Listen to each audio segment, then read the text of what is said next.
Hey everybody, it's Tony, Pressure Washing Depot today, located here in Homosassa, Florida, home of www.pressurewashingdepot.com. If you ain't been to it, check it out. If we don't have everything you need, let us know what you need. We'll try to get it in stock if we can. Today I want to talk about, there's a few different conversations going on about whether you should or should not have business insurance and licensing. And I'm on a very bumpy road. So if I'm going like this, it's because I'm on a bumpy road. So the question is, I only do work on the weekends. Should I get license and insurance? It's like, well, let me give you a scenario. Say you're doing just a simple driveway walkway clean. You trim out with a turbo nozzle or yellow tip, green tip, whichever you use. A little teeny tiny pebble flies up, hits a window. It's a $12,000 window. Do you want to pay that out of your pocket? Do you want to pay, for insurance to actually have the insurance that will do? Because most insurances are not going to cover your chemicals burning grass or vegetation or changing the color of a home. I learned that the hard way, where we paid $2,400 for a painter to paint a home because we didn't know at the time that some of the Sherwin-Williams paint has organic dyes in there that SH will change the color from like a purple to a green. We found that out the hard way. We ended up paying $2,400 for that house to get repainted, and that's where I learned that insurance is not going to pay for that type of stuff.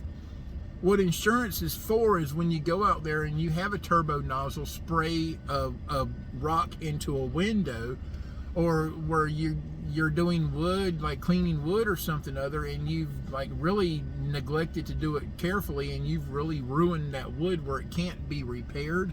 That's where insurance is really there for, or there for you, whatever. So when you really look at having the insurance and the cost of the insurance, if you break it down to how many jobs you have a month, how much you pay per month for the insurance hours.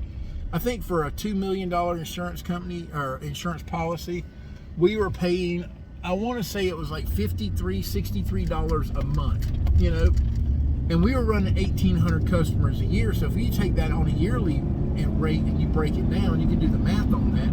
But for us, I think it equated to like 50 cents a job that we'd have to add to our insurance. And it don't sound like a lot, but the value of having that insurance, knowing that if you have a rock go through a window, yeah, you're going to have egg on your face from a customer, but that insurance is going to pay for that window that's $12,000 versus you losing everything on your trailer to try to pay for this person's window that you broke with a pebble,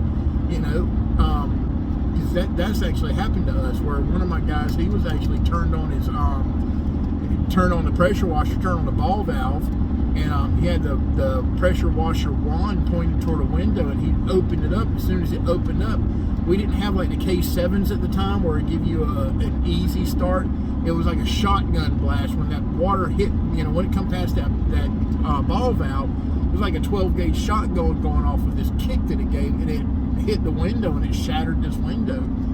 Luckily, I had insurance, and insurance paid for that window, because not only did I break the window, I got water inside the home. And I mean, we're talking about very quickly, but then some of the stuff that she had on her dining room table and stuff like that, whether it was or was not, I didn't have to worry about paying it because our insurance paid for it. As far as licensing, there's places in the United States, and especially here in Florida, that if they catch you working without a license, and I know there's no license for pressure washing, but here in Florida we have what's called a business tax receipt. And if they catch you doing business without this tax receipt or without a license so much, some of the fines are $12,000, $13,000. So is that a risk that you're willing to take with your company on replacing a window for $12,000 or $13,000? Can you afford to replace a window for $12,000 or $13,000? If and that's high end, and there's some that's even higher end than that. But can you take that risk of doing $10,000, $12,000 worth of damage to a window, from a pebble flying through it, or a screen blowing out of a pool enclosure? They're normally not that expensive to repair, but some of the things you go up against. That $800 heirloom, I could have probably turned that over to the we had an $800 heirloom glass ball in a garden. I think I mentioned that on one of the other videos. But having one of them types of damages, I could have turned it over to the insurance company. I ended up getting a $100 tip off that job. That's in a different video. But you know, is it worth it to you not to have licensing that costs you like $25-30 a year, you know, versus getting caught and getting fined $10,000-12,000, or not having insurance, you know? So I'm an advocate for having insurance. There are people that say, oh, I'll never have insurance, F the government, blah, blah, blah. I'm not that guy, you know? I'm gonna try to do it legally.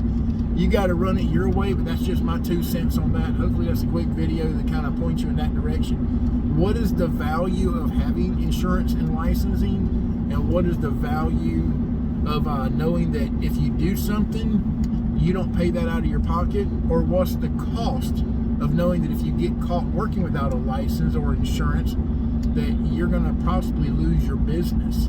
That's my thought for the day, buddy. Like, subscribe, share us, tell everybody about us. PressureWashingDepot.com. Share the love, tell everybody about us. Thank you.